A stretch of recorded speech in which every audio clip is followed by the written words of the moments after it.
Alors, je vais vous faire ce tutoriel pour le choc du sommet. Voilà, je vais tout vous expliquer, ou en tout cas en partie. Je ne vous parlerai pas des fonctions aînées président, des fonctions supplémentaires. Là-dessus, voilà, si vous voulez, vous demandez à votre président ou à un autre aîné de vous expliquer comment ça fonctionne. Voilà, donc je vais essayer d'être clair. C'est vrai qu'il y a beaucoup de choses à savoir. Si jamais vous voulez des précisions, et ben c'est très simple. Vous voyez en haut à droite, vous avez ici guide. Donc vous cliquez sur guide, ensuite guide à nouveau. Vous avez la totalité de l'explication ici du choc du sommet. Ni plus ni moins. Tout est expliqué, comment est le gameplay, la règle des rangs, tout ça. Voilà. Donc on va commencer dans le général et après on va aller un petit peu plus dans le détail. Donc le choc du sommet, c'est quoi? Ce sont 4 unions concurrentes du coup qui se battent entre elles au travers de quêtes, au travers de prises de forteresse. Celle gagnante, c'est celle qui a le plus de points. Et on va dire celle qui est totalement gagnante, c'est celle qui va réussir la quête du dimanche, dont je parlerai après. Donc la base de ce choc du sommet, c'est une carte. Donc je vais y aller. Vous avez une carte. Donc en haut à gauche, en haut à droite, en bas à gauche, en bas à droite, vous avez 4 bases. Les 4 bases sont les bases des unions. Donc ce sont les bases où sont stockées toutes les garnisons de toutes les teams, donc de toutes les équipes différentes, toutes les unions, pardon, différentes. Voilà. Donc réparties par couleur, du jaune, du voilà, vous n'avez jamais la même couleur, ni jamais forcément les mêmes concurrents en face. Voilà pour la carte. Donc j'expliquerai un petit peu plus en détail après aussi la base, parce qu'il y a des petites choses à savoir aussi qui sont assez importantes. Donc cette carte est répartie avec plusieurs types de forteresses. Donc vous avez pour commencer les bases C, qui sont en général autour de la base, et d'ailleurs c'est même pas en général, c'est elles sont autour de la base. Ce sont celles qui rapportent le moins de points, qui en général sont les plus faciles à prendre, en tout cas au début. Mais ce sont celles qui rapportent le moins de points. Voilà. Ensuite, vous avez les bases B, les bases A, et celle qui est au centre, c'est la forteresse S1. Voilà. Donc plusieurs types de bases avec, enfin de forteresses. Je ne vais pas dire base parce que la base c'est la base. Donc de forteresses, donc avec plusieurs, on va dire, comment dire, particularités. Donc dans l'ordre décroissant, C, B, A, S. Et dans l'ordre croissant, du coup, enfin dans l'ordre décroissant, du coup, l'autre c'était le croissant. Donc S, A, B, C. Alors pourquoi cet ordre? C'est-à-dire que la S, on va retourner dessus ici, c'est celle qui rapporte le plus de points. Ensuite, vous avez la A qui rapporte aussi beaucoup de points, mais moins de points que la S, mais vous en avez plus. Ensuite, la B et la C. Donc là, maintenant, on va parler, après, je vous parlerai exactement des particularités des forteresses. Sur cette carte, ce que vous pouvez voir, c'est qu'il y a une genre de toile d'araignée. C'est-à-dire que vous avez plein de lignes qui relient les forteresses entre elles. Une A reliée avec une B, reliée avec une C, tout ça. Enfin, elles sont reliées entre elles.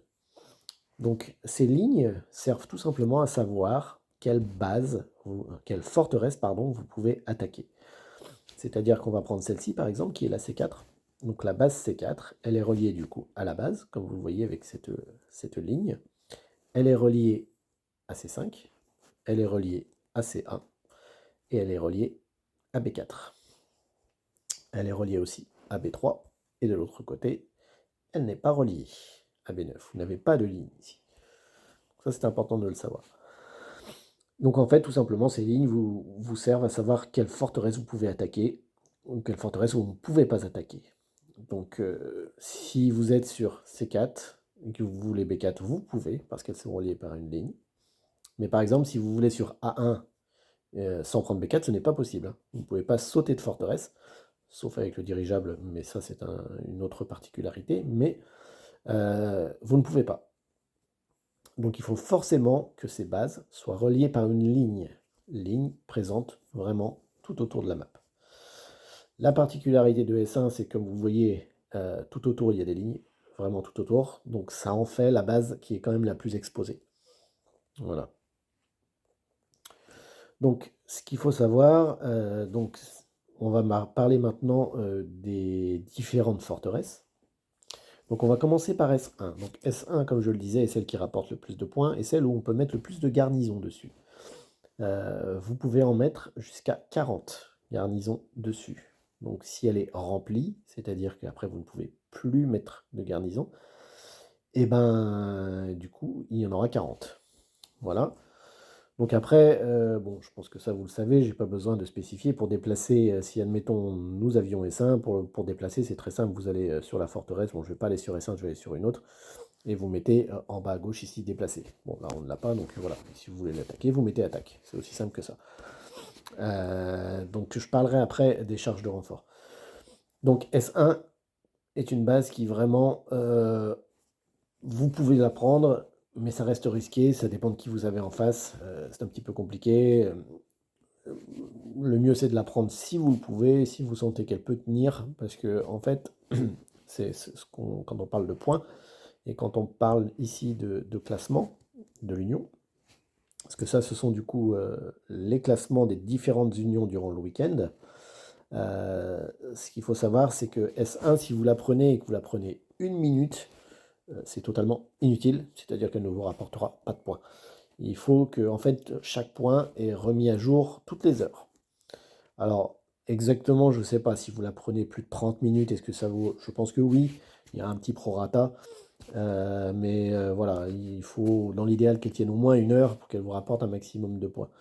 Donc ça c'est S, donc jusqu'à 40 garnisons, et la base, la forteresse, pardon, qui donne le plus de points. Donc ensuite, vous voyez qu'autour, il y a des A. Donc les A sont les deuxièmes en termes de classement à donner le plus de points. Donc vous pouvez mettre dessus jusqu'à 25 garnisons dessus. Et vous en avez bien plus que S1 du coup, parce que S1 est seul. Et celles-ci, elles sont très très importantes à avoir, parce que dans le week-end, c'est vraiment celles qui vont vous donner le plus de points. Donc celles vraiment qu'il faut avoir. À savoir aussi que quand vous prenez une base A, la chose à ne pas faire, c'est vous vous dites, c'est très bien, en face c'est pas du lourd, je vais continuer sur ma lancée, je vais prendre là, par exemple ici j'ai pris A1, je vais prendre B8. Et vous laissez toutes vos garnisons sur B8 après, en laissant A1 à 0. Et bien ça, clairement c'est à bannir, puisque vous allez garder votre B, vous allez être bien content, mais du coup la A qui est à 0 garnison dessus va se faire reprendre, et du coup au final vous ne gagnerez pas de points, vous gagnerez une pauvre B, bon, qui est un peu bien placée parce qu'elle est pas très loin d'F1, mais ça n'a pas franchement d'utilité. Donc surtout quand vous prenez une A, vous mettez vos garnisons dessus, si vous avez envie d'aller un peu plus loin, vous pouvez, mais laissez quand même vos garnisons sur la A, parce que les A sont très très importantes, j'ai même envie de dire que c'est elles qui vont vous faire basculer un choc, dans le positif comme dans le négatif. Donc les bases A sont vraiment vitales. Si vous avez une base à prendre ou des bases à prendre dans le week-end, vous prenez des A. Voilà, les C, franchement, pour certaines qui sont bien placées, prenez-les. Mais sinon, ça n'a pas franchement grand intérêt. Donc ensuite, vous avez les B. Donc les B, elles rapportent un petit peu de points aussi, mais moins que les A. Celles-ci peuvent être intéressantes car parfois bien placées, comme par exemple ici B1 qui relie A2 et A3. Donc je parlerai après des différentes quêtes. Mais du coup, les B sont parfois très très bien placées. Certaines C aussi peuvent être bien placées. Mais du coup, les B peuvent être intéressantes, surtout sur le placement. Sur le terme de points, c'est bien d'en avoir. Si vraiment on ne peut prendre que ça, on prend ça. Mais comme je dis, hein, la priorité reste vraiment les bases A. Et puis les dernières, vous avez ici les C qui sont là. Donc, le but du choc du sommet, du coup, dans toute cette histoire, c'est de faire donc du coup un maximum de points pour l'union, et dans l'idéal, un maximum de points pour vous-même. Ici, vous avez du coup le rang de mérite, qui sont les points que vous avez fait pendant le choc. Alors, je ne vais pas vous expliquer le calcul des points, parce que c'est un peu velu et compliqué. Mais en gros, plus on va dire que plus vous tuez de monde, enfin plus vous tuez de monde et plus vous aurez de points, quoi. C'est aussi simple que ça. Donc voilà. Même s'il y a des différences, parce qu'il y a des gens qui, si vous les attaquez avec plus de points, il y a pas mal de particularités, mais pour ça, je vous invite à aller dans le guide. Par exemple, avec une seule team, vous pouvez attaquer jusqu'à 10 garnisons maximum sur une base, pas plus. Si vous en avez 11, il vous faudra 2 teams. Voilà, vous ne pouvez pas aller plus loin que 10. Que 10. Et après, si par exemple vous voyez que ici vous avez le numéro 3 ou le numéro 1, comme lui a eu beaucoup de points, si vous arrivez à le battre, eh ben ça va vous en rapporter plus parce qu'il est en gros plus fort que vous d'après le jeu. Et du coup, ça va vous rapporter plus de points. Donc ça, c'est pour les points. Voilà, et donc du coup, donc ce classement, ce rang de mérite, du coup, plus vous êtes élevé, plus il va vous rapporter de points. Bon, voilà, c'est pas très parlant. Moi, je suis niveau 55 là. J'essaie de garder mes attaques parce qu'on a clairement du très très fort en face. Mais en fait, plus vous allez être haut, plus ça va vous rapporter de récompenses, donc de points, au final. Voilà. Et ensuite, du coup, le classement des unions qui vont, elles aussi, vous rapporter le plus de points si vous êtes plus haut. Donc, le classement 1, 2, 3, 4 est important, il n'est pas vital. Je pense que le plus vital, ça va être les quêtes, parce que les quêtes vous débloquent des récompenses qui sont intéressantes. Certaines sont plus faciles que d'autres à faire, bien évidemment. Et justement, on va en parler tout de suite. Donc, vous avez ici, quand vous allez dans récompense champ de bataille, vous avez quête limitée. Voilà. Donc vous avez en gros une quête par jour, tout simplement. En gros. Parce que le dirigeable, la quête du dirigeable, vous pouvez la faire n'importe quand dans le week-end. Donc cette quête de dirigeable, là où elle est importante, c'est qu'elle vous rapporte 30 000 points d'union. Tout de suite. Si vous réussissez à prendre avec un dirigeable, vous avez jusqu'à 30 000 points, vous avez 30 000 points pardon, d'union et 5 gemmes. Voilà. Donc le deuxième jour, vous avez ici, je ne sais pas si on pourra... Ouais, vous avez la percée. Donc il va y avoir une forteresse le deuxième jour, aléatoire. En général, c'est variable, ça ne peut pas forcément être qu'une C, une B, une A. Le plus souvent que j'ai pu voir, c'était en général une C. Et du coup, les Romains attaquent. Ah non, c'est les Deltas. Oui, oui. Donc du coup, pour vous dire, du coup, le deuxième jour, vous avez la percée de la forteresse. Et la percée de la forteresse, c'est très simple. Il vous suffit de prendre la forteresse, tout simplement. Au travers du dirigeable, si elle est très très loin et vous sentez que vous ne pouvez pas, ça peut se faire. Euh, et après, pour le reste, eh ben, vous la prenez, vous réussissez la quête, ça vous débloque des points et des récompenses qui sont quand même intéressantes ici, comme vous voyez, hein. Ici, donc on est sur 500 diamants, 6500 de liasses et 25 gemmes. Alors la quête qui est sans doute la plus, c'est même pas sans doute, c'est même certain, la plus importante, c'est la quête du dernier jour. Donc elle est écrite ici, occuper la forteresse au trésor. Donc le dernier jour, donc c'est-à-dire le dimanche, vous avez 2 forteresses mises aléatoirement sur la carte, donc, qui sont déjà sur la carte, mais où elles contiennent un trésor. Donc ces 2 trésors renferment chacun une gemme 3 étoiles. Donc elles sont très très importantes parce qu'une gemme 3 étoiles c'est quand même très intéressant, surtout que dans ces coffres de gemmes 3 étoiles, je vais y retourner, que vous gagnez si vous avez ce trésor ici, vous avez dedans des gemmes qui sont rares, c'est-à-dire que vous ne pouvez trouver que dans ces coffres. On va prendre par exemple ici la malachite. La malachite, vous ne pouvez la trouver que dans ce coffre 3 étoiles et pas ailleurs. Et vous avez la pierre de la luciole aussi, et la pierre du dragon, je crois peut-être aussi la pierre d'orchidée, mais je ne suis pas certain. Donc ça, ce sont des gemmes rares que vous ne pouvez trouver que dans ces coffres. Et par exemple, la malachite, sur Porcellina, ça matche très bien, sur Alvarez, sur des héros attaquants, ça matche très très bien. Donc cette gemme, par exemple, elle est importante à avoir. Mais vous ne pouvez l'avoir que dans ces coffres. Donc ça, c'est pour les récompenses du coup des trésors le dimanche. Donc le dimanche, vous avez donc 2 trésors répartis sur 2 A différentes.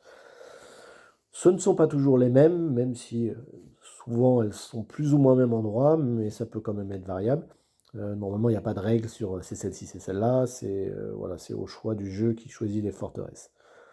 Donc, ces deux trésors, vous aurez un décompte de temps dessus, qui est pour heure française, je crois, si je ne me trompe pas, oui, c'est ça, c'est le dimanche, c'est 11 h que ça se termine. Et je crois que c'est 22 ou 23 heures le soir. Enfin, en tout cas, vous avez un compteur de temps sur ces forteresses. Et à quoi sert ce compteur de temps? C'est très simple. Dans les dernières secondes de ce temps, il faut que vous soyez sur cette forteresse, qu'elle soit à vous, et que quand le temps soit terminé, vous soyez toujours dessus pour gagner ce trésor. C'est une forteresse que vous devez acquérir et que vous devez garder. Voilà. Euh, c'est pour ça qu'il y a plein de stratégies à ce sujet. La prendre tôt, la défendre, la prendre tard, la défendre, la prendre au dernier moment quand on a du plus fort en face. Il y a énormément de stratégies pour la prendre et énormément de stratégies pour l'avoir. Il n'y a pas de stratégie meilleure que d'autres, ça va vraiment dépendre du line-up et de tous les gens que vous avez autour. Là, par exemple, ce week-end, ça va être compliqué, hein. On va pas se mentir. Donc là, le mieux dans ces cas-là, c'est de faire une attaque éclair au dernier moment, si vous arrivez à rassembler un maximum de monde dans l'Union pour pouvoir avoir cette forteresse. Voilà. Donc là, comme vous voyez ici, par exemple, les Delta 421, ils ont quand même pris pas mal de A. Ils en ont pris 3. Pourquoi les A? Justement parce qu'elles vont leur rapporter le plus de points. Tout de suite reprise par les jaunes, qui n'ont pas laissé traîner la chose. Donc voilà, donc ça c'est pour les quêtes. Donc surtout, la quête à retenir, même si elles sont toutes importantes, c'est celle du trésor le dimanche. Celle-là, dans l'idéal, il faut l'avoir, parce que c'est celle qui vous rapporte vraiment la récompense la mieux. Voilà. Donc après, je ne vais pas parler, parce qu'il y aurait tellement de choses à dire, je ne vais pas parler de certains qui sont union, par exemple niveau 4 ou niveau 3, où les récompenses ne sont pas les mêmes. Moi, je parle de notre niveau à nous, c'est-à-dire le niveau roi, où là, vous avez une gemme 3 étoiles. Voilà. Donc voilà, donc je vais finir sur une chose importante, c'est parce que là je vous ai fait à peu près en détail un petit peu tout ce qu'il faut savoir dans les grandes lignes. Comme je vous disais, n'hésitez pas à aller dans le guide si vous voulez en savoir plus. Je vais vous parler maintenant, on va prendre une base au hasard, une forteresse pardon au hasard, par exemple à 2. On va prendre celle-ci. Donc là vous voyez, vous avez un 46 millions dessus. Donc, si vous souhaitez attaquer cette forteresse, bon, il faut forcément du coup qu'une ligne corresponde pour l'avoir, ce qui n'est pas notre cas parce que nous, on est un peu enfermés dans notre base. Mais pour l'avoir, bon, elle a déjà été reprise, donc on va changer. Là, c'est un 52. Comment faire pour avoir cette forteresse? C'est très simple, il vous suffit de l'attaquer. Si votre team est plus forte que celle présente sur la forteresse, eh ben, vous allez l'avoir. C'est aussi simple que ça. Si votre team est plus forte, ça va enlever la team de 52 et vous mettre à sa place. Bon, rien de compliqué là-dessus. Si vous avez une team, on va dire, similaire, mais que celle d'en face a des héros un peu plus forts, ou mieux, ou une composition meilleure, et que du coup vous ne l'avez pas, que va-t-il se passer? Parce que si en composition ils sont meilleurs, vous pourrez vous battre ce que vous voulez, ça ne passera pas. Si sa composition est meilleure. Donc si jamais ça ne passait pas, vous n'arrivez pas à avoir cette base, il y a quand même quelque chose qui se produit. On va aller dans la liste des garnisons ici. Comme vous pouvez le voir, en dessous l'équipe, vous avez ici écrit morale. 6 sur 6. Donc si jamais vous attaquez une équipe sur une forteresse et que vous perdez, vous enlevez un point de morale à l'équipe qui est dessus. Alors là, je vais prendre un exemple standard, c'est quand il n'y a qu'une équipe. Quand il y en a plusieurs, ça va aussi enlever un point de morale, mais voilà, il en restera, enfin bon, c'est un petit peu plus compliqué. On va partir vraiment sur une équipe simple. Donc le moral descend à 5 sur 6 si vous perdez. Si vous réattaquez que vous reperdez, il va redescendre à 4 sur 6. Donc, qu'est-ce que ça veut dire? Ça veut dire tout simplement que si on prend par exemple une team très très forte, peu importe laquelle, je ne sais pas si... Bon, par exemple à 92 millions. Vous, admettons, vous êtes à 30 millions. Bon, impossible que ça passe. Mais si vous avez plein d'attaques en stock sur plusieurs équipes, si vous voulez la faire tomber, eh ben c'est très simple, il vous faudra tout simplement descendre ce moral à 0 puis utiliser une dernière attaque pour récupérer la forteresse. C'est-à-dire que vous devez faire 6 attaques pour descendre le moral de 6, 5, 4, 3, 2, 1 et 0. Donc avec une team random, hein. C'est-à-dire vous prenez du 10 millions, ça enlèvera un point de morale. Vous prenez du 2800K, ça enlèvera un point. Donc peu importe la puissance de votre équipe, et d'ailleurs même pour baisser du point de morale, le mieux c'est de prendre les teams les plus faibles. Comme ça, ça vous en fait pas perdre, hein, mais ça en fait perdre en face du point de morale. Donc quand le moral ici, vous voyez, est à 6 sur 6, si vous voulez récupérer cette forteresse avec des équipes moins fortes, il vous faudra du coup 7 attaques. 6 attaques pour baisser le moral à 0. Quand le moral baisse à 0, l'équipe s'en va de la forteresse. Elle est, on va dire, vaincue, mais la forteresse n'est pas à vous. Donc il vous faut une septième attaque pour enlever totalement la forteresse de son autre équipe et vous positionnez dessus et la gagner. Voilà. Et ensuite, quand vous êtes dessus, bien entendu, ça c'est ce que je disais tout à l'heure, essayez de mettre un maximum de vos équipes dessus parce que c'est important. Voilà. Donc après, chose à savoir aussi, si on va partir sur mon équipe ici, donc vous voyez que vous avez du coup des attaques et des charges de renfort. Donc on va parler de ça aussi parce que c'est aussi important. Donc vous avez 3 attaques par jour, par équipe, suivant ce que vous avez. Moi ici j'en ai 5. Et vous avez 2 charges de renfort, on va dire par jour, même si c'est un peu plus compliqué que ça, mais par équipe aussi.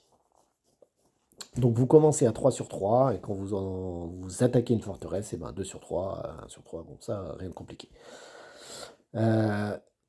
Donc une fois que vous êtes à 0 partout, vous ne pouvez plus rien faire, mais vous pouvez quand même vous déplacer. Ça c'est important à le savoir, je l'expliquerai après, je vais rentrer en détail dessus, parce que ça c'est important, parce que certains ne le savent pas.